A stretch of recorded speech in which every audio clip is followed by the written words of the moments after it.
കൊണ്ട് അൽഹംദുലില്ലാഹ് അവരുടെ ചരിത്രമാ സൂറത്തുൽ കഹ്ഫ് പറയുന്നത്. എന്തിനേറെ പറയുന്ന എന്റെ പ്രിയമുള്ളവരെ, അള്ളാന്റെ ഔലിയാക്കന്മാരെ സ്നേഹിച്ചതിന്റെ പേരിൽ ഒരു നായ പോലും സ്വർഗത്തിലാ.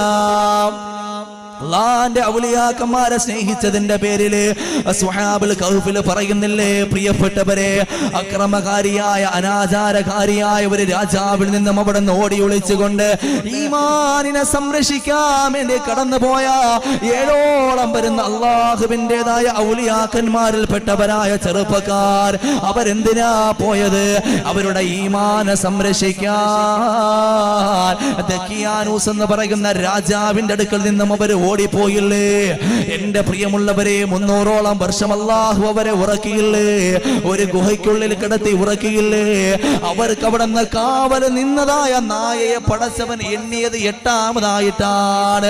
വസാമിനുഹും കൽബുഹും, അവരിൽ 8ാമത്തെ ആൾ അവിടെ നിന്ന് നായയാണ്.